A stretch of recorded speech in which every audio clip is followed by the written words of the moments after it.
नमस्कार, number 1 debate show ताज ठोक के में आपका स्वागत है। आपके साथ मैं हूं प्रत्युष। ऐसा लगता है कि देश में सनातन के खिलाफ कोई भी कुछ भी अपनी सुविधा के हिसाब से कह सकता है। अब एनसीपी शरद पवार गुट के विधायक जितेंद्र आह्वाड ने एक बार फिर सनातन पर कुछ ऐसा विवादित बयान दे दिया है जिसने सियासत में सनसनी मचा दी। उन्होंने कहा कि सनातन धर्म नाम की कोई चीज कभी थी ही नहीं और सनातन धर्म ने भारत को बर्बाद कर दिया है। आह्वाड के मुताबिक ऐसा कोई धर्म है ही नहीं जिसे सनातन धर्म कहा जाए। उन्होंने तो यहां तक कह दिया कि यही तथाकथित सनातन धर्म था जिसने हमारे छत्रपति शिवाजी महाराज के राज्याभिषेक को रोक दिया। सनातन धर्म के अनुयायियों ने ज्योतिराव फूले की हत्या की कोशिश की थी। हालांकि उन्होंने पहली बार सनातन पर जहर नहीं घुलाया, बल्कि राम मंदिर के उद्घाटन के वक्त भी भगवान राम को मांसाहारी बता दिया था और कहा था कि 14 साल जंगल में भगवान राम शाकाहारी भोजन कहां ढूंढते। उस दौरान भी इनके बयान पर खूब बवाल मचा था और अब एक बार फिर सनातन के खिलाफ विरोधी सोच रखने वाले नेता की हर तरफ मुखालफत हो रही है। ऐसे में सवाल उठता है कि क्या जितेंद्र आह्वाड को सनातन पर अधूरा ज्ञान है? क्या जितेंद्र आह्वाड को नहीं बताना चाहिए कि आखिर सनातन धर्म ने कैसे और किसे बर्बाद किया है? आखिर छत्रपति शिवाजी महाराज के बहाने जितेंद्र आह्वाड ने सनातनियों पर क्यों निशाना साधा है? आज इसी अहम मुद्दे पर ताज ठोक कर करेंगे चर्चा, लेकिन शुरुआत इस रिपोर्ट से।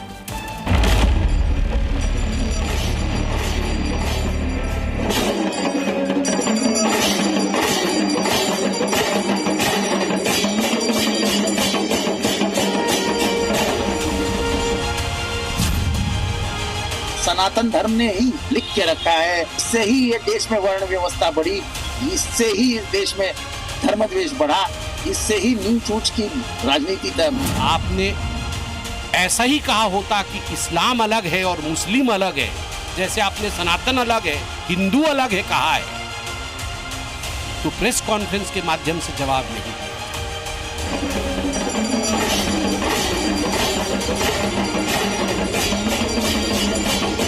शिवाजी महाराज का राज्याभिषेक किसने इनकार किया? वो सनातनी ही थे। कौन सहिष्णु है और किस प्रकार से देश में व्यवहार करना चाहिए, मुझे लगता है ये शरद पवार जी और सुप्रिया सुले जी जितेंद्र आह्वाड जी से पूछे।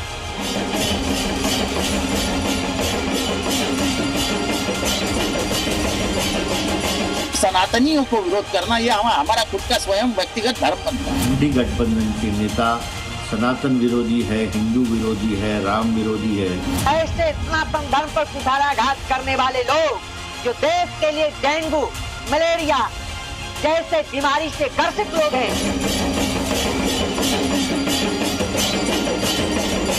देश को सनातन धर्म के नाम पर भारतीय जनता पार्टी और संघ ने बर्बाद किया। इस तरह की बातें किसी और रिलीजन के बारे में कह के देखें, सरतन से जुदा हो जाएगा कांग्रेस का। करोड़ों हिंदुओं की भावनाओं को आहत किया है, उनके दिल से जो बद्दुआ निकली है उसके आप पात्र हो।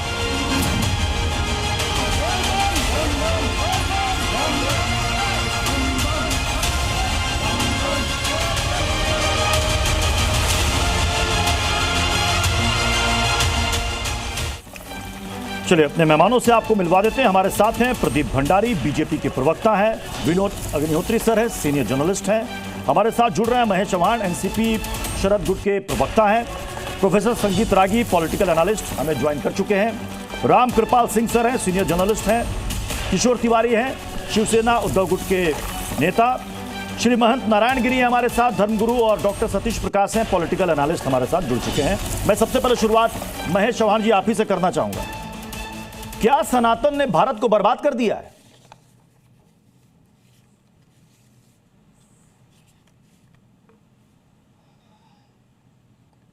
महेश चौहान जी आवाज आ रही है आप तक? हाँ आ रही है और मैं भी बात कर रहा हूं। नहीं आ रही है मेरी आवाज आप तक? नहीं, आपकी आवाज आ रही है। क्या मेरी आवाज अगर जा रही है तो मैं सवाल एक बार फिर से दोहरा देता हूं, क्या सनातन ने भारत को बर्बाद कर दिया है? देखिए, सबसे पहले तो सनातन के बारे में जो भी बात जितेंद्र आह्वाड जी ने की है, उन्होंने सोशल मीडिया के पोस्ट के द्वारा ये बात की है, तो उन्होंने सनातन के खिलाफ नहीं कहा है, उन्होंने जो आतंकवाद है उसके खिलाफ कहा है। और उन्होंने जो पोस्ट की है उस पोस्ट के आधार पर मुझे ऐसा लगता है कि वो अपने विचार दूसरों पर ज़बरदस्ती थोपने को आतंकवाद कह रहे हैं। अगर अपने विचार अभी उन्होंने ये भी कहा है कि वो हिंदू है और वो हिंदू होने का उनको पूरी तरह से गर्व है, और गर्व के साथ भी वो ये कहते रहे कि हिंदू है, लेकिन उनको ऐसा लगता है कि किसी पर अपने विचार थोपना, जबरदस्ती थोपना गलत है। इतना ही अर्थ मैं उसमें से निकाल पा रहा हूँ। नहीं, उन्होंने साफ साफ कहा है कि सनातन जैसा कोई धर्म ही नहीं है, और सनातन ने दरअसल में भारत को बर्बाद कर दिया है, ये उनका बयान है। देखिए, अगर सनातन जैसा कोई धर्म ही नहीं है ऐसा उनका कहना है, हाँ। तो अपने चैनल पर अभी इतने सारे लोग बैठे हैं, वो हिंदू धर्म और सनातन धर्म में क्या अंतर है, अगर अंतर नहीं है और हिंदू धर्म और सनातन धर्म एक ही है तो वो बताए। वो जो बता रहे हैं उसके हिसाब से अगर हम जो जानते हैं वो हिंदू, हमारे देश में हिंदू धर्म है, इस्लाम है, ईसाई मैं आपके दूसरे सवाल पर, अभी आपने कहा ना कि हमारे पैनल में जितने भी लोग सनातन धर्म को पूछिएगा कि हिंदू धर्म और सनातन धर्म में क्या फर्क है, मैं इस सवाल पर जाऊंगा, लेकिन उससे पहले जो मेरा मूल सवाल था, जो आप ही के विधायक ने, जो 4 बार से विधायक है, उन्होंने जो सवाल किया कि सनातन ने भारत को बर्बाद कर दिया, आपके मुताबिक वो बयान सही है या नहीं? हाँ या ना में जवाब दे दीजिए। देखिए, मैं हाँ या ना में जवाब नहीं दूंगा, मैं फिर से आपको एक बार रिक्वेस्ट करूंगा। तो क्या ये पार्टी का स्टैंड माना जाए? महाराष्ट्र के इतिहास, जितेंद्र आवाड के इस बयान को पार्टी का स्टैंड माना जाए या उनका निजी बयान माना जाए? ये आप जितेंद्र आवाड जी की इंटरव्यू ले और उनको पूछ लीजिए, उसको विस्तार से वो इस पर बात करेंगे। यानी पार्टी से किनारा कर रही है, जितने भी सवाल है आप उनको पूछिए। पार्टी से किनारा कर रही है। देखिए, आप सवाल पूछ रहे हैं, मैं सवाल का जवाब देना चाह रहा हूँ। ये आपने जो सवाल पूछे, ये उसका जवाब मेरा ये है कि उन्होंने जो पोस्ट की है वो पोस्ट में उन्होंने दाखले दिए हुए, छत्रपति शिवाजी महाराज हो, शाहू महाराज हो, ज्ञानेश्वर हो, तो कोई भी हो, उन्होंने बहुत सारे उदाहरण वहाँ पर दिए हैं। इधर तक कि उन्होंने ये भी कहा है मनुस्मृति के बारे में कि डॉक्टर बाबा साहेब अम्बेडकर जी ने मनुस्मृति को जलाया था। अगर मनुस्मृति सही थी तो क्यों जलाया होगा डॉक्टर अंबेडकर ने? और दूसरी बात मैं यहाँ पर पूछना चाहता हूँ कि हमारा देश संविधान के द्वारा चलता है, ना कि कोई मनुस्मृति या सनातन के विचारों से चलता है। तो परम पूज्य डॉक्टर बाबा साहेब अंबेडकर जी ने जो संविधान भारत को दिया है उसके खिलाफ अगर दूसरे कोई विचार हो तो वो विचार जबरदस्ती हमारे ऊपर थोपना ये गलत बात यहाँ है। पर चूंकि धर्म की हुई है, बात यहाँ पर रिलीजन की हुई है, इसीलिए सवाल भी कई लोग पूछ रहे हैं कि सनातन के बारे में बोलना तो बड़ा अच्छा है, क्योंकि सनातन इतना उदार है कि उस पर आप वाद विवाद भी कर सकते हैं, उस पर आप बहस भी कर सकते हैं। क्या ऐसी ही व्याख्या या ऐसे ही वाक्य का इस्तेमाल किसी दूसरे रिलीजन के लिए किया जा सकता है? मैं आपसे पूछ रहा हूं।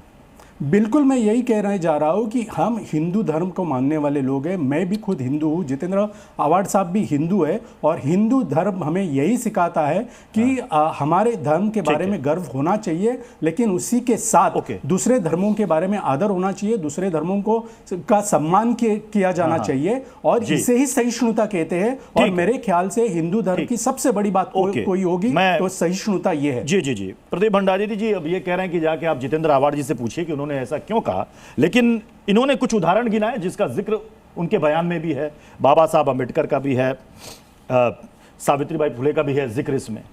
तो ये कह रहे हैं कि दरअसल में छुआछूत, जात पात, भेदभाव, क्या ये सारी चीजें नहीं थी? प्रत्युष जी, जब से मालेगांव की वर्डिक्ट आई है, एक के बाद एक अपोजिशन कांग्रेस एनसीपी का नेता में कंपटीशन चल रहा है कि कौन कितनी ज्यादा हिंदुओं से नफरत करता है। वो अपने वोट बैंक को खुश करने के लिए वोट बैंक को बार बार बताते जा रहे हैं। ये सब ने हिंदुओं को आतंकवादी का उसको जस्टिफाई किया, रेणुका चौधरी से पृथ्वीराज चौहान, और अब एनसीपी में शरद पवार के कहने पर जितिन आवाड आ गए। ये हम सनातनी, हम हिंदुओं को गाली बकते हैं और आतंकवादी कहते हैं। मैं इनको बताता हूं, हाँ मैं हिंदू हूं, मैं वही हूं जिसने कहा है वसुधैव कुटुंबकम, यानी सारी धरती मेरा परिवार है। मैंने सिखाया है नदी भी मां है, वृक्ष भी पूजा है, गाय भी माता है और धरती स्वयं देती है। मैंने कभी तलवार के नाम पर किसी का धर्म नहीं फैलाया, ना अपने धर्म को तलवार के नाम पे फैलाया, ना किसी के धर्म को तलवार के नाम पे छीना, बल्कि कहा सर्वे भवन्तु सुखिनः सर्वे सन्तु निरामया। हां मैं हिंदू हूं, मैं राम का आदर्श हूं, मैं कृष्ण की चातुर्य हूं और मैं शिव की तांडव हूं। और 100 करोड़ से ज्यादा हिंदू और सनातनी जो इसको मानते हैं, इसको आतंकवादी कहते हैं, इसको ये कहते हैं कि धर्म ने देश का बर्बादी करी है। तो मैं इनसे पूछना चाहता हूं, जरा आप मुझे बताइए, और प्रत्युष जी मैं आपसे भी पूछना चाहता हूं, जयपुर में 2008 में ब्लास्ट हुआ, इंडियन मुजाहिदीन ने ब्लास्ट किया, क्या इन्होंने बोला कि उस आतंक ने देश की बर्बादी करी? अहमदाबाद में सीरियल ब्लास्ट हुआ, इंडियन मुजाहिदीन ने करा, क्या इन्होंने बोला कि बर्बादी हुई? नहीं, ये तो बाटला हाउस में इंडियन मुजाहिदीन के आतंकवादियों के आंसू बहा रहे थे, क्योंकि इनको खुश करना था अपने वोट बैंक को। मौलानाओं को जामा मस्जिद के चिट्ठी लिखते थे कि वोट दे दो मुसलमान, वोट हमको दे दो जिससे कि हम वोट से जीत जाएं, क्योंकि इनको खुश करना अपने वोट बैंक को। अगर ये किसी और दूसरे धर्म की ऐसी व्याख्या करते तो अभी तक यहां पे बात भी नहीं हो रही होती, दंगे हो गए होते और कई कई सर तन से जुदा के नारे लग गए होते। इनसे मैं चैलेंज करना चाहता हूं। महेश चौहान जी, महेश चौहान जी, देखिए प्रदीप जी को मेरा एक ही जवाब है कि क्या आतंकवाद ने देश की बर्बादी नहीं की? क्या हिंदू आतंकवादी है? होने दो, महेश जी, क्या हिंदू आतंकवादी है? क्या सनातन धर्म नहीं है? प्रदीप जी, नहीं, आप नहीं, बिल्कुल नहीं। ये प्रदीप भंडारी की बात नहीं, हम 100 करोड़ हिंदुओं की बात है, हम 100 करोड़ सनातनियों की बात है। आप उन जैसे लोगों में सोगे जिन्होंने हिंदू राजा को दगा दे दी थी और जाके मुगलों के समर्थन किया था। नहीं महेश जी, आपने मेरे भावनाओं को आहत किया और प्रदीप जी सुनिए तो, भावनाओं को आहत किया है। मैं नहीं बोल रहा हूं सर। अच्छा एक बार उनको सुन लीजिए। प्रदीप जी अभी मेरी बात सुनिए। मैं और आप दोनों भी हिंदू है, वैसे ही देश में बहुत सारे लोग हिंदू है, 100 करोड़ से ज्यादा है। आपने 100 करोड़ कहा, लेकिन 100 करोड़ से ज्यादा हिंदू है और हम हिंदू होने पर हमें गर्व है। लेकिन हिंदू है तो हमें हिंदू धर्म यह भी सिखाता है कि हम सहिष्णु हो। हम हमारे धर्म का अगर आदर करते हैं, हमारे धर्म का अगर हम सम्मान करते हैं, तो दूसरों के धर्म के प्रति आदर और सम्मान दिखाना यह हमारा फर्ज है। यही हिंदू कहलाता है। सहिष्णुता हिंदू धर्म की सबसे बड़ी बात है, ये आप जानिए। दूसरी बात मैं आपको पूछना चाहता हूं, आप सनातन धर्म के बारे में बात कर रहे हो, तो मुझे बताइए सनातन धर्म और हिंदू धर्म में क्या अंतर है? आपने एक बार बोला कि हिंदू को आतंकवादी कहना गलत है, अब तो वर्डिक्ट भी आ गई कोर्ट की। बोला सोनिया गांधी को फोन करके, बटला उसके अंदर वही थी जो इंडिया मुजाहिदीन के आतंकवादी के लिए, ना कि शहीद मोहन चंद शर्मा के लिए। और आप क्या बात करोगे ज्योतिबाई फुले के लिए, पहले प्रधानमंत्री देश के जिन्होंने ज्योतिबाई फुले की जयंती पे, अगर ज्योतिबाई फुले की जयंती पे विश किया और ट्वीट किया और बात करी, वो प्रधानमंत्री मोदी थे। इतने 70 साल तक एक प्रधानमंत्री ने ज्योतिबाई फुले की जयंती पे विश नहीं किया और आप बात करते हो। और जरा बताओ प्रदीप जी एक बात बताइए, किस बामियान के अंदर किसने तोड़ा बुद्धा का स्टैचू? एक बार तो बोलो शो पे कि हिंदू को आतंकवादी कहने की जवाब देता हूं, जवाब देने क्या आप अरे आप इधर की बातें प्रवचन में सुनाइए मुझे। क्या हिंदू आतंकवादी? आपने हमको आतंकवादी बोला? महेश चौहान जी, मुझे जो अभी तक आपने कहा कि शायद पार्टी इससे सहमत नहीं है, आपने कहा कि जितेंद्र आह्वान जी को इंटरव्यू पर बुलाइए और उनसे ही ये सवाल कीजिए कि उन्होंने ये क्यों कहा कि भारत को बर्बाद किया। ऐसा आप भी नहीं मानते कि सनातन ने भारत को बर्बाद किया? देखिए मैं फिर से दोहरा रहा हूं, आतंकवाद ने भारत को बर्बाद किया है। आतंकवाद किसी भी तरह का, लेकिन उन्होंने आतंक शब्द का इस्तेमाल नहीं किया, उन्होंने सनातन ने भारत को बर्बाद किया। मैं किशोर तिवारी जी आपका रुख कर रहा हूं, क्योंकि आज मेहमान ज्यादा है, इसलिए मैं कहूंगा कि आपका जब समय आए तो आप जल्दी से अपनी बात पूरी करें, और बीच में टोका टोकी करने से फिर क्या होता है कि फिर किसी को बात समझ में नहीं आती। मैं किशोर तिवारी जी आपसे समझना चाहूंगा, क्या जो जितेंद्र आह्वान कह रहे हैं क्या वो सही कह रहे हैं?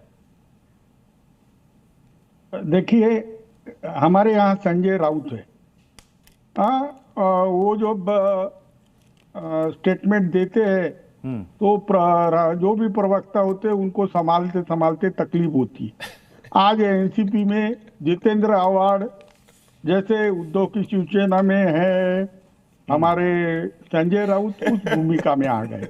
मैं प्रत्युष बताता हूं तुमको।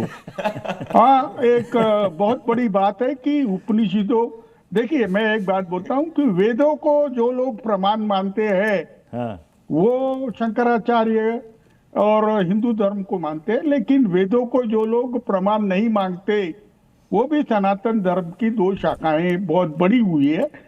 चावार्क नहीं बोल रहा मैं, बौद्ध और जैन धर्म। जैनिज्म का आप लो तो ऋषभ पहले तीर्थंकार थे, ऋषि ऋषभ। तो मैं अभी कह रहा हूं कि सनातन धर्म जो कुछ है तो ये भारत की जो संस्कृति है और भारत का जो कल्चर है वो सनातन के इस पर ही है। और अब जब मालेगांव ब्लास्ट का जो जजमेंट आया है और मेरी पार्टी को हमने डिसाइड किया है कि हम रीलुक करेंगे। हम रीलुक करेंगे कि ये इंडिया अलायंस के साथ जब इतने दाग लगे हैं तो रहना या नहीं रहना। ऊपर से कांग्रेस के लोग अभी भी वही कह रहे हैं, ये तो बहुत तकलीफ की बात है। अब आपने उनको 16 साल तक जेल में रखा, तो ये कैसा है? ऐसे साजिश रखी गई, उसके बाद भी सनातन धर्म को अपमानित करना, एक तो वीर सावरकर से अपमानित करने से हम बहुत आहत है, अब सनातन धर्म पे अनवांटेड बात करना, तो महेश चौहान को भी लग रहा है कि ये फजूल की बकवास नहीं करनी चाहिए। लेकिन वो प्रत्युत मैं अभी बता रहा हूं, मेरे पार्टी के तरफ से मैं इसकी निंदा करता हूं। ठीक है। और कोई भी आतंकवादी आपकी बेबाकी की तारीफ करनी पड़ेगी किशोर तिवारी जी। मैं किशोर जी जी से इस बात पे एग्री करूंगा। किशोर जी, ये संजय राउत ने तो ये भी कह दिया कि पाकिस्तान ने पहलगाम आतंकवादी हमला नहीं करा था। जरा थोड़ा देखिए। मैं महंत नारायण गिरी जी, मैं आपके पास आना चाहूंगा, चूंकि अभी महेश चौहान जी ने कहा कि जो बात जितेंद्र आव्हाड कह रहे हैं, सनातन धर्म और हिंदू धर्म ये दोनों अलग अलग हैं क्या? प्रकाश डालिएगा इस पर। देखिए, मैं आपको ये बता दूं कि सनातन धर्म और हिंदू एक नहीं है। आपने देखा होगा कि राजस्थान में जो सिंधु के किनारे में रहने वाले जो प्राचीन वैदिक नदी सिंधु है, वहाँ आज भी जो स को ह में उच्चारण करते हैं। जैसे कोई आप बोलेंगे भाई सिंधु, तो वो बोलेंगे हिंदू, है ना जी। आप बोलेंगे सड़क, तो बोलेंगे हड़क। तो वो जो हमेशा से वहाँ के लोग जो पाकिस्तान में चाहे भारत में है, जो सिंधु के किनारे रहने वाले, वो स को खा जाते हैं और ह में उच्चारण करते हैं। और ये सिंधु जो है वैदिक नदी है, प्राचीन नदी है। हमारे एक मतलब गीता में श्लोक, मम वांसे जीव लोग जीव भूता सनातना। तो सनातन को किसी व्यक्ति ने नहीं बनाया, किसी ईश्वर ने नहीं बनाया, ये प्राकृतिक धर्म है। जैसे हमारे पूर्व वक्ता ने बोला कि भाई पेड़ का भी पूजा करते हैं, गऊ का भी पूजा करते हैं, नदी का भी पूजा करते हैं। तो हम लोग जो प्राकृतिक धर्म है, अब मान लीजिए जितेंद्र जी जो है वो अपने जो है पिताजी का असली औलाद नहीं है, मतलब मान लीजिए कि वर्ण शंकर है, क्योंकि उनके पिताजी जो है वो सनातन में थे और वो भी सनातन के अंदर ही जिनका जन्म हुआ है। तो इस तरह से जो है ये जो हाईलाइट होने के लिए और कुछ नहीं है, केवल राजनीतिक दृष्टि से हाईलाइट होना है कि भाई कोई न कोई मुद्दा तो ऐसा चाहिए जिसमें हाईलाइट हो जाए कि मालेगांव का कोई मुद्दा आया तो उसको हाईलाइट हम लोग कैसे होंगे। तो वो जो है अपने आप को गाली देना शुरू कर दिया, है ना जी, अपने बाप को भी गाली देना शुरू कर दिया, अपने आप को गाली देना शुरू कर दिया। और सनातन में तो कभी भी किसी एक छोटा चिट्ठी होती है, हाँ। उसको भी हम लोग पेड़ के नीचे जो होता है तो उसको भी जीव को भी हम लोग दान डालते हैं। तो हम लोग तो कभी भी किसी चीज की घृणा करते ही नहीं है। समस्त जीवों का जो है हम लोग कहते हैं कि मतलब आपने कहा कि ये भ्रम फैलाने की कोशिश की जाती है कि सनातन और हिंदू धर्म अलग अलग है, दोनों हैं पूरी तरह से भ्रम फैला रहे हैं, एक ही। मैं विनोद अग्निहोत्री सर आपसे समझना चाहूंगा, क्या सनातन की व्याख्या धर्म के लिहाज से अलग है और राजनीति के लिहाज से अलग है? देखिए, राजनीति में तो अलग अलग तरीके से लोग बयान देते हैं, जैसे स्वामी जी भी कह रहे हैं कि प्रचार पाने के लिए, अपने को हाईलाइट करने के लिए। लेकिन सनातन का अर्थ क्या है? सनातन का अर्थ यह है जो आदि है, अनादि है, जिसका कोई अंत, आदि और अंत का छोर नहीं हो, वो है सनातन। और चूंकि जो हमारा वैदिक धर्म है, जिसको बाद में हिंदू धर्म कहा गया, और वो उसका कोई वो एक किताब का धर्म नहीं है, उसका एक पैगंबर नहीं है, उसका एक इतना विशाल और विस्तृत धर्म है कि उसमें मतलब इतना उसका क्षेत्र विशाल है कि उसमें आप राम को मानिए तो भी आप हिंदू और सनातनी है, कृष्ण को मानिए, शिव को मानिए, दुर्गा को मानिए, देवी को मानिए, शक्ति को मानिए, गणेश को मानिए, साईं सबको मानिए, साईं को मानिए और किसी को ना मानिए, फिर भी आप उसमें हैं। तो ये उसकी विशालता है, ये उसकी उदारता है। और सनातन धर्म जो है वो हिंदू और सनातन धर्म को अलग करना, मतलब मैं नहीं मानता, वो कालांतर में वो हिंदू धर्म के बयान को आप कैसे देख रहे हैं जो इन्होंने कहा? बयान तो बेफजूल का बयान, बेफजूल का बयान है, कोई मतलब नहीं इस तरह के बयान का कि सनातन। हाँ, मैं एक बात कहूंगा, देखिए हमेशा सनातन धर्म में सुधार की गुंजाइश रही है, कुरीतियां आई हैं सनातन धर्म में, पाखंड आया है सनातन धर्म में, और उसको सुधार के लिए हमारे महापुरुष होते रहे। समय समय पर भगवान बुद्ध आए, उन्होंने सनातन की तमाम कुरीतियों के खिलाफ बौद्ध धर्म का चलाया। भगवान श्री महावीर आए, उन्होंने जैन धर्म चलाया। उसके बाद आदि शंकराचार्य ने तमाम सारी कुरीतियों और उसके खिलाफ जो है उनको दूर, स्वामी दयानंद सरस्वती ने दूर किया। कबीर ने भी, जो हालांकि हिंदू नहीं थे वैसे जन्म से, लेकिन उन्होंने भी सुधार किया। भक्तिकालीन जो कवि हैं, तुलसीदास जी से लेकर के सारे, सब ने जो कमियां थी, जो कुरीतियां थी, उन पर हमला किया, सनातन पर हमला नहीं किया।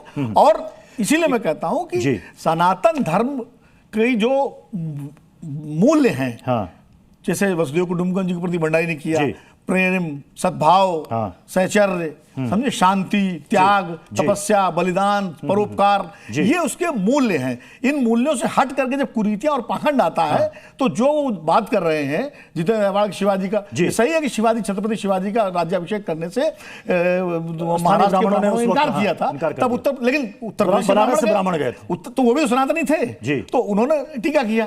तो सावित्रीबाई फुले पर गंदगी फेंकी गई, लेकिन वो कर्मकांडी और कुरीति को मानने वाले लोग थे, लेकिन समय समय पर कुरीतियां जो है खत्म होती गई, उनका सुधार होता रहा और समाज, हमारे धर्म के अंदर से ही महापुरुष पैदा हुए जिन्होंने सुधार किया। प्रोफेसर संगीत रागी, मैं आपके पास आऊंगा, चूंकि यहां पर जिक्र उन्होंने छत्रपति शिवाजी महाराज के राज्याभिषेक का किया, उन्होंने सावित्रीबाई फुले का जिक्र कर दिया, उन्होंने डॉक्टर बी.आर. अंबेडकर का जिक्र कर दिया, उन्होंने मनुस्मृति तक का जिक्र कर दिया। क्या ये सारी बातें जो उन्होंने कही हैं, क्या ये मिथ्या है, झूठ है? देखिए, सबसे पहले तो ये कह दूं कि जितेंद्र आवाड की जो कॉन्स्टिट्यूएंसी है वो मुम्ब्रा कोलवा है, और ये वो कॉन्स्टिट्यूएंसी है, मैं बार बार कहता हूं, जितेंद्र आवाड मुसलमानों की राजनीतिक पैदाइश हैं। इसका मतलब ये हुआ कि वो मुस्लिम वोटों के सहारे हैं। वो कॉन्स्टिट्यूएंसी ऐसी है जिसमें 80% आबादी मुसलमानों की है, और ख़ास करके 1993 की जो मुंबई में राइट्स हुआ था उसके बाद से वहाँ पॉपुलेशन काफ़ी स्वेल्डअप किया है, और वो कॉन्स्टिट्यूएंसी जो है वो जानते हैं शिवसेना के लोग या मुंबई को लोग जानता है, सब अच्छी तरीके से जानते हैं कि वो एक मुसलमानों का भारत ही नहीं पूरी एशिया का सबसे बड़ा गेटो एरिया है। अब वहीं से वो लगातार जीतते हैं। यदि आप पिछला 19 का चुनाव देखें, 24 का चुनाव देखें, तो आपको पता लगेगा कि मुस्लिम कैंडिडेट को भी हरा करके वो जीतते हैं। कोई भी मुस्लिम कैंडिडेट भी देता है तब भी जितेंद्र आवाड ही ये लोग। तो ये उनकी राजनीतिक मजबूरी है कि वो ये बात कहें, क्योंकि वो यदि ऐसा नहीं कहते हैं तो फिर उनकी राजनीतिक भविष्य वहाँ बंद हो जाएगा। अब दूसरी बात आते हैं कि क्या इस देश सनातन कौन है? इस देश की मिट्टी से निकले जितने भी पंथ, संप्रदाय और धाराएं हैं वे सब सनातन के हिस्से हैं। जैसे गंगा से भी धारा निकलती है कुछ कुछ, लेकिन वो उसकी मूल धारा के ही हिस्से होते हैं। लेकिन जो गंगा में नाले और नदियां मिलती हैं और फिर भी उसे हम गंगा कहते हैं, तो इस्लाम और क्रिश्चियनिटी ये सब नाले पनाले की तरह आए और इसमें मिलते रहे, लेकिन भारत की मूल संस्कृति और मूल धारा हिंदू ही कही जाती है। जैसे गंगा में नाले और नदियां मिलती हैं, ट्रिब्यूटरीज मिलती हैं, लेकिन मूल धारा उसकी गंगा ही कहलाती है। अब चौथी बात है कि क्या अंबेडकर वगैरह ने, अंबेडकर ठीक है, हमको एक अंबेडकर नहीं मानना चाहिए। 1938-39 तक अंबेडकर उन्हीं हिंदू धर्म में जाने के लिए बेचैन थे। टेम्पल एंट्री का की लड़ाई लड़ रहे थे, और जो उन्होंने जलाया वो वाकई मनुस्मृति के, कुछ ध्यान रखना चाहिए कि हम वैवस्वत मनु के अंतराल में हैं।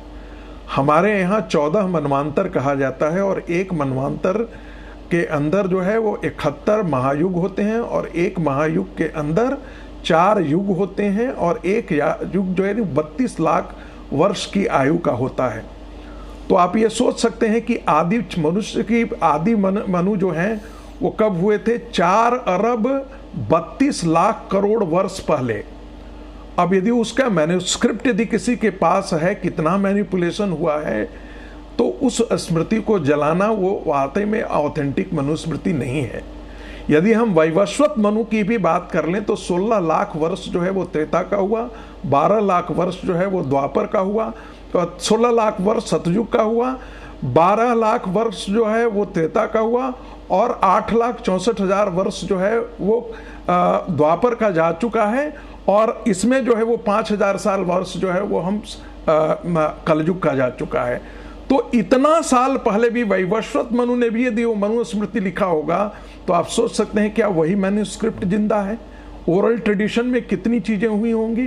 तो उन्होंने जलाया, ये अच्छी बात है, ठीक है, उन्होंने जलाया, लेकिन मनुस्मृति आपका जो आज आईपीसी है, आप जो ब्रिटिश भी आए भारत में, तो भारत के अंदर जो आप आईपीसी आप देख रहे हैं वो कहां से आया? याज्ञवल्क्य स्मृति से आया और मनुस्मृति से आया, वहीं से आया। तो उसकी जो कमियां हैं उसको आप खत्म कर दीजिए। उसमें बहुत सारे लोग पढ़ते भी नहीं है मनुस्मृति को। अच्छा, किस हिंदू के घर में मनुस्मृति है? मेरे पास तो उसके 4 वर्जन है, लेकिन किसी भी हिंदू के यहाँ मुझे नहीं लगता है कि पैनल पर बैठे हुए किसी के पास, हो सकता है एडिटर चूंकि विनोद अग्निहोत्री जी हैं तो उनके पास हो सकता है, लेकिन बाकी और किसी के पास मुझे नहीं लगता है कि मनुस्मृति होगा। और मनुस्मृति किसी धर्म ग्रंथ के रूप में नहीं रखा गया है, आदि ग्रंथ के रूप में, जिसे महास्मृति के रूप में गीता है, चतुर्वर्णाम में आकृता गुण कर्म विभाग। आप महाभारत को ले लीजिए, वेद व्यास कौन से भाई? तो ये सारे जितनी बातें की हैं उन्होंने, वो सिर्फ बकवास के लिए इस देश में किया जाता है। और ये इसलिए संभव होता है कि यहाँ पर कोई सरतन से जुदा करने वाला, कोई अभियान चलाने वाला हिंदू संगठन है नहीं। यदि ऐसा होता कि तो जितेंद्र आवाड़ के 4 पुष्प भी ऐसा बोलने से इतना लिबरल है, इतना उदार है कि इस पर हम वाद विवाद भी कर सकते हैं। मैं रामकृपाल सर, मैं आपके पास आ रहा हूं। तो क्या ऐसा बयान जानबूझ करके दिया गया, एक खास वर्ग को टारगेट करके, खास वर्ग को खुश करने के लिए? और कई लोग ये भी कह रहे हैं कि भाई अब बीएमसी का चुनाव जो है वो वहां पर होना है, तो इसलिए माहौल बनाया जा रहा है। बहुत अच्छा सवाल है प्रत्युष जी आपका, और मैं इसी मुद्दे पर आना चाहता था। सनातन धर्म क्या है नहीं है, इस पर बहुत सारी बातें हो चुकी हैं और आज विषय वो नहीं है। सनातन का मुझे ऐसा लगता है कि जितेंद्र जी को भी कुछ पता होता है नहीं। जैसे बिल्कुल संगीत रागी जी ने सही कहा कि हम लोगों में कितने लोगों ने मनुस्मृति फलाना चीज पढ़ी हुई है। गंगा गंगा है, उसमें नदी कितने नाले मिलते हैं। कानपुर के टेंडरी का सीधा कचरा उसमें जाता है, तो क्या गंगा गंगा नहीं है?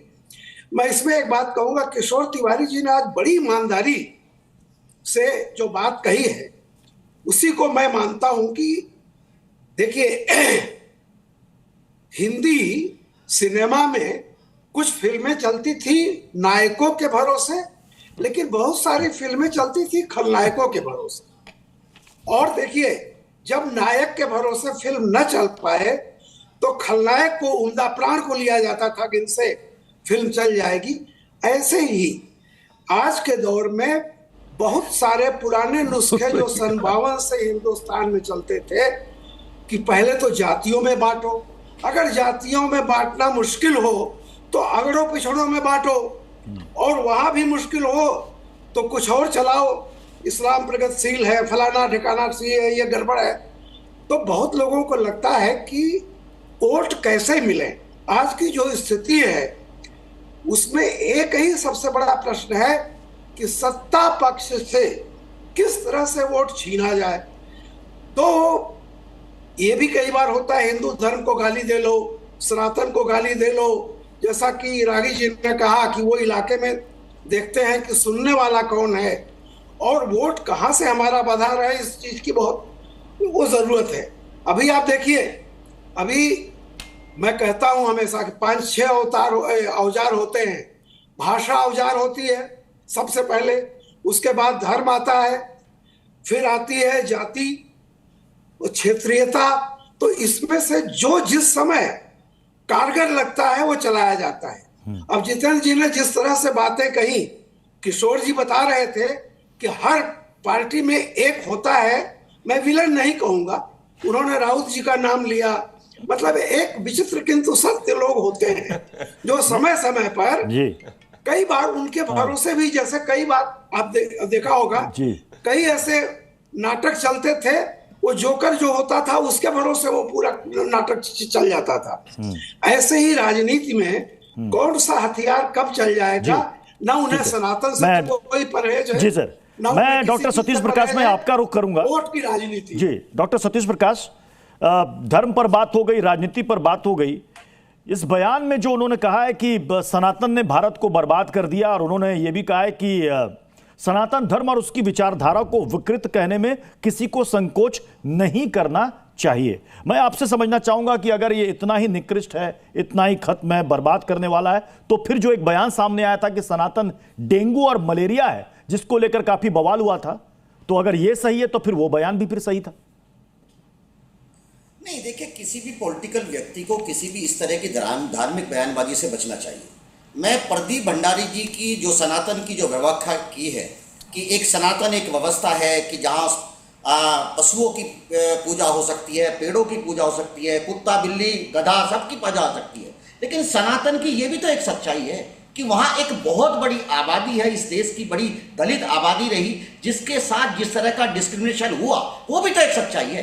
देखिए, गंदगी को गंदगी से साफ नहीं कर सकते। गंदगी को साफ करने के लिए आपको स्वच्छ सोच और स्वच्छ मानसिकता की आवश्यकता है। अगर मनुस्मृति भारत की हिंदू धर्म की ये सच्चाई है कि उससे जातिवाद फैलता है, तो निश्चित रूप से जो जातिवाद झेलने वाले लोग हैं वो मनुस्मृति का विरोध भी करेंगे, मनुस्मृति को कहीं ना कहीं जलाएंगे भी। प्रदीप जी, मेरी बात तो सुनिए, ध्यान से सुनिए, मैं आप ही की तारीफ कर रहा हूं सर। देखिए, मेरा कहना यह है, अभी आप बहुत सारी चीजें होंगी, धार्मिक चर्चाओं के ऊपर भी चर्चा करेंगे, चूंकि ये पॉलिटिकल डिबेट है। यहाँ आतंकवाद को जिस तरीके से जोड़ा गया, प्रदीप जी ये सच है, मालेगांव का डिसीजन आज आया है, लेकिन 2019 में बीजेपी ये मान चुकी थी कि कहीं ना कहीं मालेगांव के एक अपराधी जो कहीं ना कहीं एक नामजद थे, मुकदमा उनके ऊपर था, उनको ये मान चुकी थी कि उनका मालेगांव में इन्वॉल्वमेंट नहीं है, इसलिए बीजेपी ने बाकायदा उनको टिकट दे करके जो एमपी बनाया। देखो, ये एक बात सच्चाई है कि किसी भी धर्म को आतंकवाद से नहीं जोड़ना चाहिए। हर धर्मों के अंदर कुछ चरमपंथी लोग होते हैं। अभी आप देखेंगे, जब देश युद्धकाल के दौर से गुजर रहा था तो नेहा शर्मा कौन थी? बाकायदा भारत की बड़ी सेंसिटिव इंफॉर्मेशन जो है वो पाकिस्तान को दे रही थी। अगर आप ध्रुव सक्सेना को देखेंगे, 2017 में ध्रुव सक्सेना जो बाकायदा बीजेपी के आईटी सेल के भी एक मेंबर रहे हैं, वो कहीं ना कहीं एक सेंसिटिव इंफॉर्मेशन पाकिस्तान को दे रहे थे। और ये कह देना कि ध्रुव सक्सेना अगर बीजेपी से जुड़े हुए थे तो तमाम बीजेपी के लोग कहीं ना कहीं चरमपंथी, में इस बात के साथ नहीं हूं। मेरा कहना यह है कि ऐसे बहुत सारे लोग हैं जो अलग अलग धर्मों में पैदा होते हैं, लेकिन वो चरमपंथी लोग हैं, वो किसी धर्म के नहीं होते, वो कहीं ना कहीं आतंकवादी होते हैं, वो उनका आपराधिक चरित्र होता है। और आपराधिक चरित्र के लोग हिंदू भी हो सकते हैं, मुसलमान। तो मतलब आप ये कहना चाह रहे हैं, आप ये कहना चाह रहे हैं कि आतंकियों को धर्म का लबादा उड़ाने की कोशिश बीजेपी करती है? नहीं जोड़ना चाहिए, नहीं जोड़ना चाहिए। बीजेपी ऐसा करती है क्या? बीजेपी ऐसा करती है? जवाब देता हूं जी। नहीं, देखिए कहीं ना कहीं जिस तरह की नहीं, चूंकि अभी आपने दो तीन नाम भी आपने गिनवाया, ध्रुव सक्सेना और नेहा शर्मा। देखिए, मैं आपको कुछ बात बताना चाहता हूं। बोधगया के अंदर ब्लास्ट हुआ था, जिसके अंदर आरोपी अहमद अली उर्फ कालू, पैगंबर शेख, नूर आलम, दिलावर हुसैन, मुफ्तमा रहमान, तमाम ऐसे लोग थे। और जब इनसे पूछताछ की गई, इनने पूछा गया कि तुमने ये ब्लास्ट और आतंक क्यों किया, इन्हें बोला हमने जिहाद के नाम पर किया।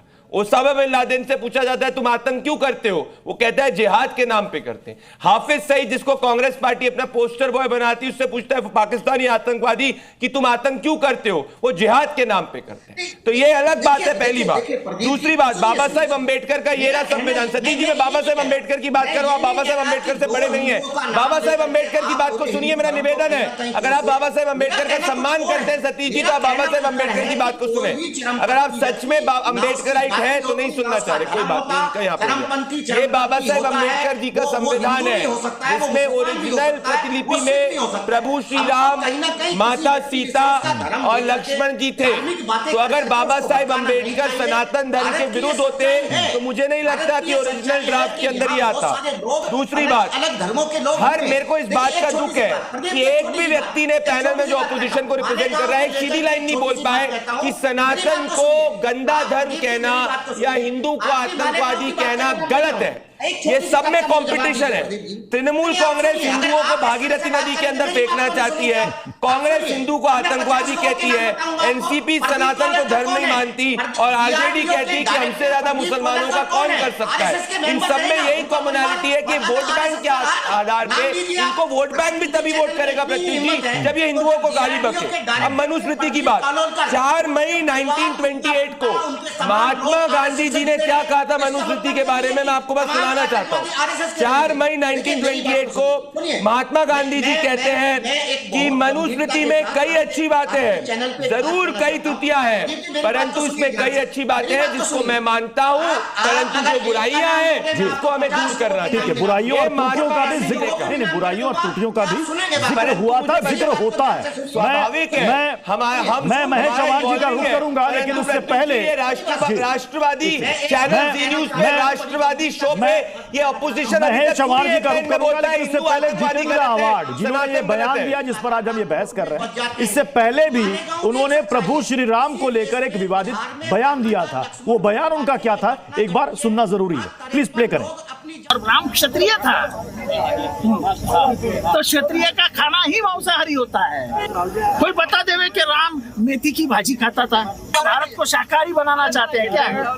इस देश के 80% लोग आज भी मांसाहारी है, वो राम भक्ति है ना।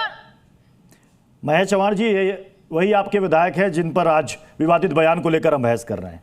ये कह रहे हैं कि प्रभु श्री राम जो हैं वो मांसाहारी थे, वो मेथी भाजी थोड़ी जो खाते थे, वो मांस खाते थे।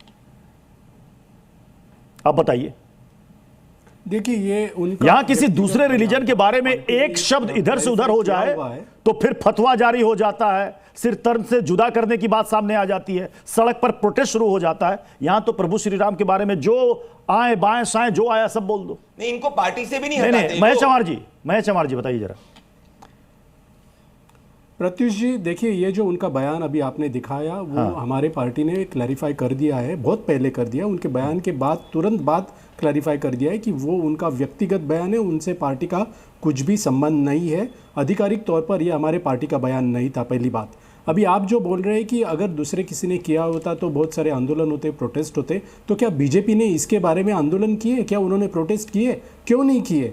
और यहाँ पर बार बार जिक्र हो रहा है मनुस्मृति का, तो मैं प्रदीप भंडारी जी को ये पूछना चाहूँगा कि क्या प्रदीप भंडारी जी इनका और बीजेपी का इसके बारे में क्या ख्याल है कि डॉक्टर बाबा साहेब आम्बेडकर जी ने मनुस्मृति जाति व्यवस्था के खिलाफ मनुस्मृति में कुछ था, इसके लिए वो मतलब उसके लिए जाति व्यवस्था। मैं इसका जवाब प्रदीप भंडारी जी से लूंगा, लेकिन उससे पहले चूंकि आपने कहा कि ये जो आपने बयान दिखाया ये पुराना बयान है और इस पर पार्टी ने बिल्कुल स्पष्ट अपनी राय रखी थी कि उनका निजी बयान है। मुझे बताइए, अगर आपको मालूम है कि आपकी पार्टी के एक नेता, आपकी पार्टी के 4 बार के विधायक लगातार हैबिचुअल ऑफेंडर हैं, ऐसे ऐसे बयान दे रहे हैं और पार्टी को किनारा करना पड़ता है, तो फिर आप पार्टी में क्यों रखे हुए हैं? आप मान रहे हैं कि उनका बयान गलत है, लेकिन फिर भी साथ साथ है। ये कैसा साथ है?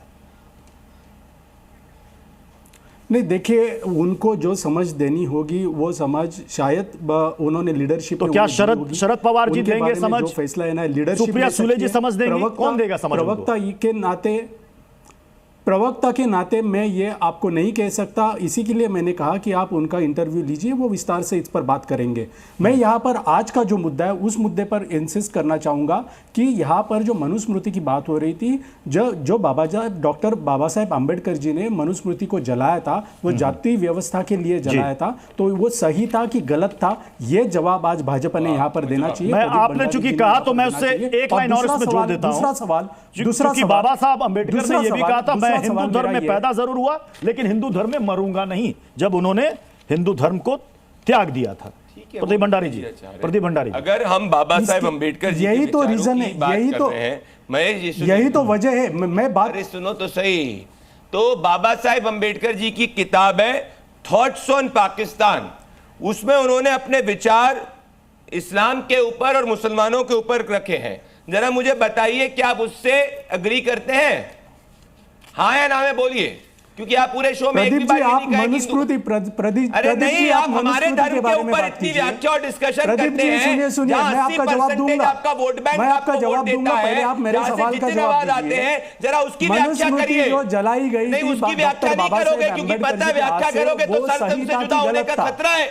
नहीं बताओ ना, बाबा साहेब अंबेडकर जी के विचार है, आप डाइवर्ट कर रहे हैं, आप टॉपिक को डाइवर्ट कर रहे हैं। क्या है? आपको जवाब देने नहीं आ रहा है, जवाब देना है। प्रदीप जी आप हम हिंदुओं को आतंकवादी कहते हो, अब हम हिंदुओं को गाली बकते हो, जो सवाल आपसे पूछा है उसका जवाब आप दे नहीं रहे कहते हो। प्रदीप जी आप भाग रहे हो, वोट बैंक जहां से प्रदीप जी आप भाग रहे हो, उसके बारे में बताओ। प्रदीप जी मेरा और आप ओपन चैलेंज कर रहा हूं, देर के लिए मुझे अलाउ करेंगे तो मुझे और एक सवाल आपसे पूछना है। आपसे 1.5 घंटे बात प्रदीप जी मुझे और एक सवाल आपसे पूछना है।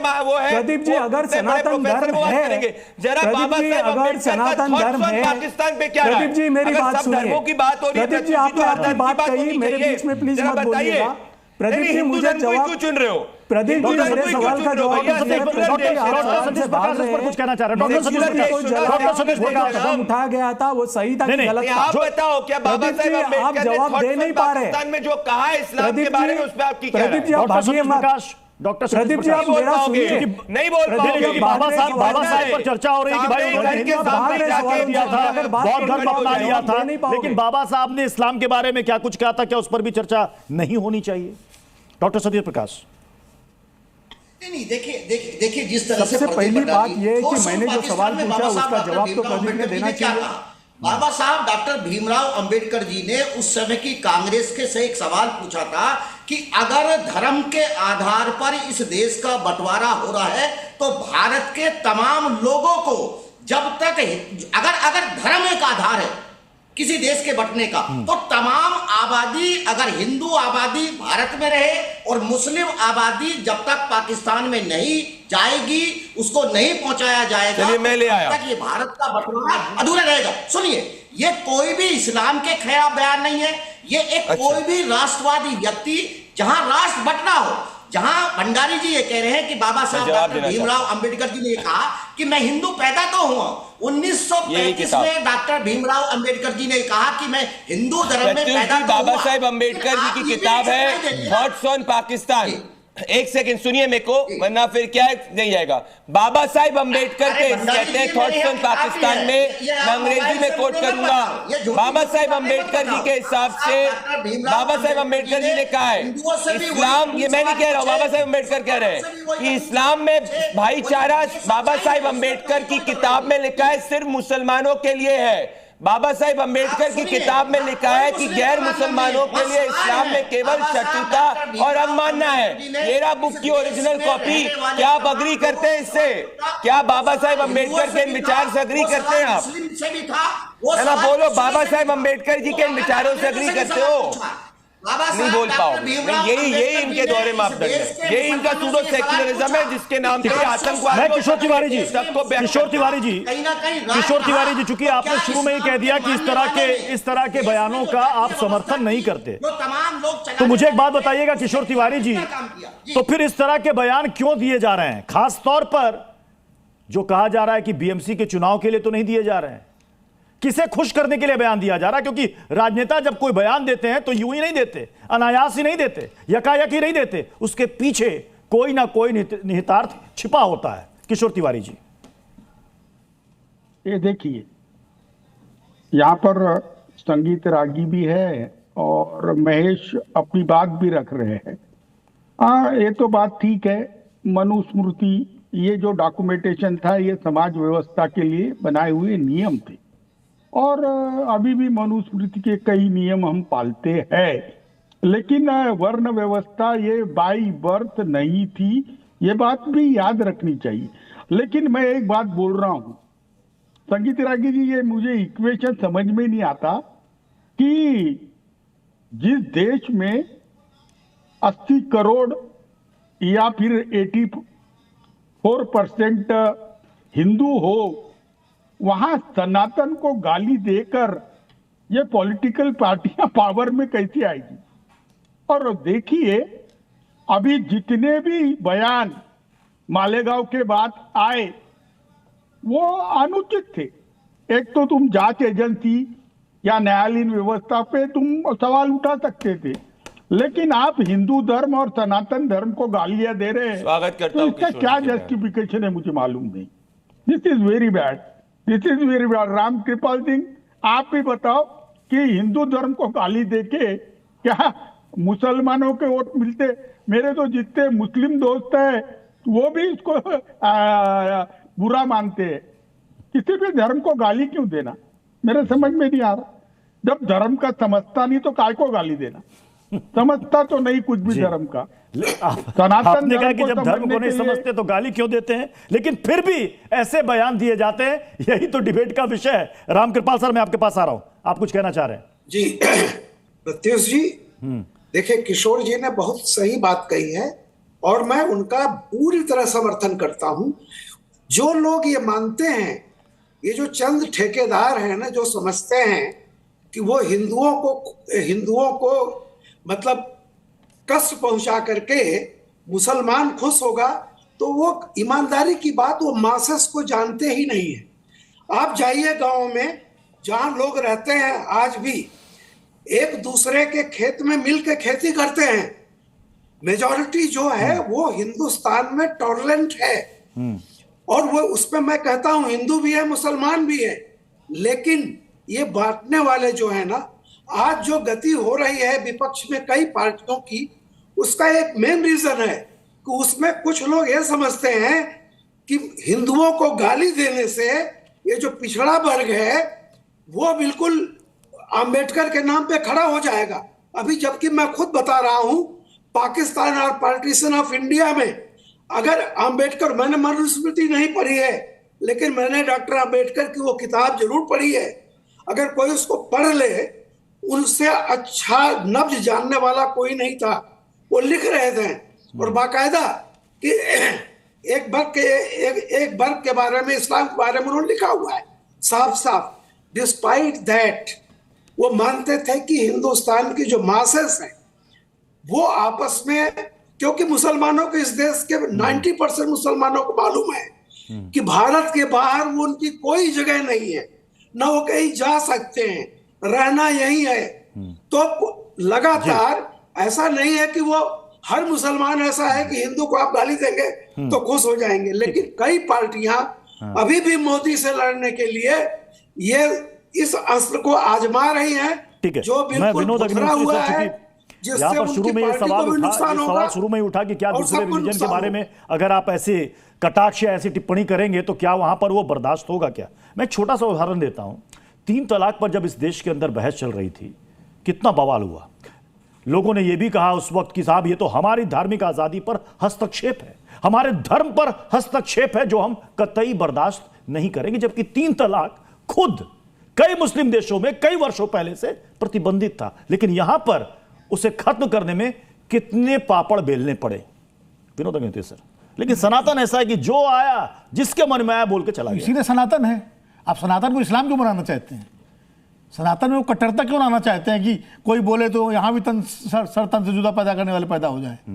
लेकिन चूंकि आप यहां पर कह रहे हैं कि सनातन इसी नहीं कट्टरता मत लाइए, लेकिन दूसरे लोग कहते हैं कि साहब इस्लाम भी कट्टर नहीं है। नहीं, वो अभी आपने कहा ना कि सनातन में कट्टरता मत लाइए, लेकिन जब यही सवाल उनसे कहिएगा तो साहब कहेंगे आपने हमें कट्टर क्यों कह दिया? नहीं, हमारा धर्म, हमारा मजहब कहां से कट्टर है? भाई वो तो जब कोई होगा तो उनसे बात करेंगे। हम तो जो विषय उस पर हम इस्लाम पे बात नहीं कर रहे हैं, हम बात कर रहे हैं कि सनातन को लेकर के जो टिप्पणियां हो रही हैं। देखिए, कोई भी उदारवादी राजनीति या जिसको आप सर्वधर्म संभाव कह लीजिए, सेकुलर राजनीति कह लीजिए, वो सनातन धर्म को गाली दिए बिना ज़्यादा बेहतर तरीके से की जा सकती है। महात्मा गांधी ने कभी सनातन धर्म में कोई टिप्पणी की? उनसे बड़ा सेकुलर और सर्वधर्म वाला कौन था? तो इसलिए ये जो आज के नेता, चाहे जितेंद्र अहवाड़ हो चाहे जो भी हो, वो अगर हिंदू धर्म को या सनातन धर्म को पर इस तरह का आक्षेप लगा करके कर रहे हैं तो वो मूर्खता कर रहे हैं। और वो कोई अपने धर्म ना अपने राजनीति का भला कर रहे हैं, ना देश का भला कर रहे हैं। मैं ये कह रहा हूं कि बार बार हम ये एक उलहना दे रहे हैं कि दूसरे धर्म में होता तो ये हो जाता। अरे भाई, हम उनसे अलग है ना। बर्फ को आप आग बनाओगे तो बर्फ रह जाएगी क्या? और ये आग को आप पानी डालोगे तो वो पानी रह जाएगी, वो आग रह जाएगी क्या? हमारी प्रकृति है कि उदार हैं और इसीलिए हम सनातन हैं। और इसीलिए हम सबसे ज्यादा हजारों या जितने वाली संगीत रागी ने जितना कालखंड बताया, लाखों अरबों साल अगर मान लीजिए चले आ रहे हैं। बाकी धर्मों क्या एज है? कोई 1,500 साल पुराना है, कोई 2,000 साल पुराना है। हम अगर हजारों और लाखों वर्ष अगर उस हिसाब से चले तो इसलिए चले आ रहे हैं और इसलिए चलते रहेंगे, जो आदिकाल, लेकिन हम जो अनंत काल तक चले। देखिए, सनातन में ही सनातन में ही स्वामी दयानंद सरस्वती हो सकते हैं जो सत्यार्थ प्रकाश लिखते हैं, जिसमें सारी कुरीतियों के खिलाफ क्या क्या नहीं लिखा गया है, लेकिन उनको माना गया, ऋषि माना गया, ऋषि दयानंद कहा गया। सनातन में ही स्वामी रामकृष्ण परमहंस विवेकानंद कहते हैं गीता पढ़ने से बेहतर है फुटबॉल खेलने जाके नौजवान, लेकिन विवेकानंद को हम आदर्श मानते हैं। ये सनातन की विशेषता है। सनातन में ही गांधी होते हैं, सनातन में ही सावित्रीबाई फुले भी होती है, सनातन में, और सनातन में शाहू जी महाराज भी हैं। सनातन में मतलब बाबा साहब अम्बेडकर सनातन को नहीं माना, उन्होंने वो बौद्ध हो गए।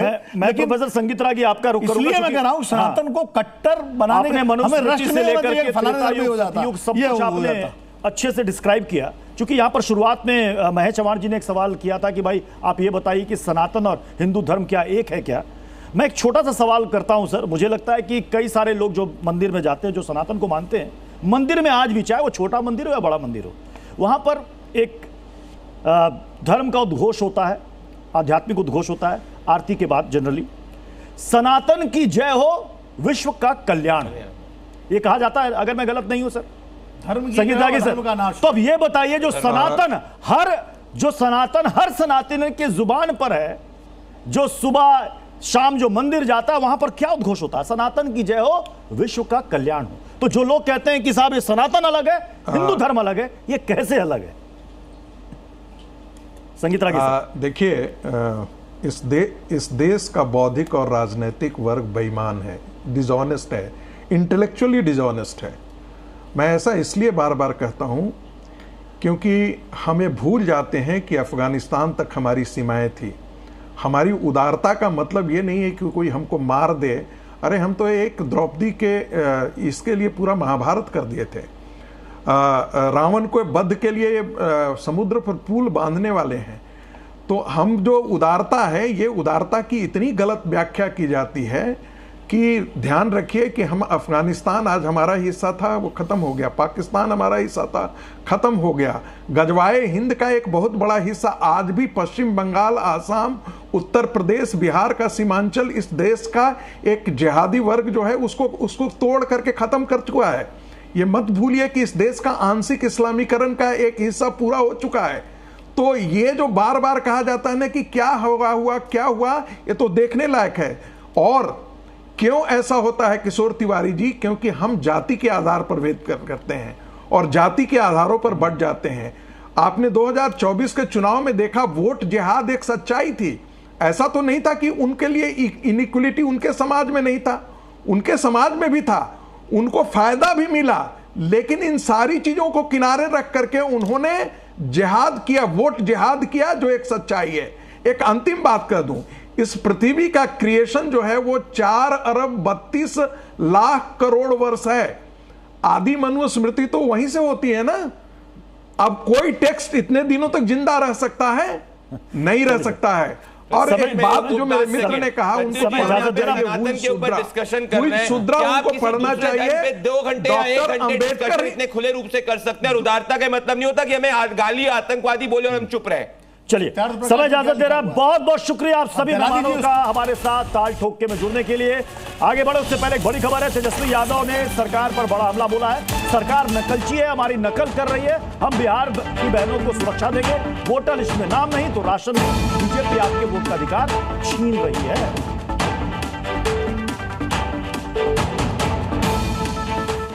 आप देखिएगा, इन नकलची सरकार है। वोटर लिस्ट में सुनिश्चित कीजिएगा कि आपका वोटर लिस्ट में नाम हो, आपके रिश्तेदार, दोस्त, परिवार का नाम हो।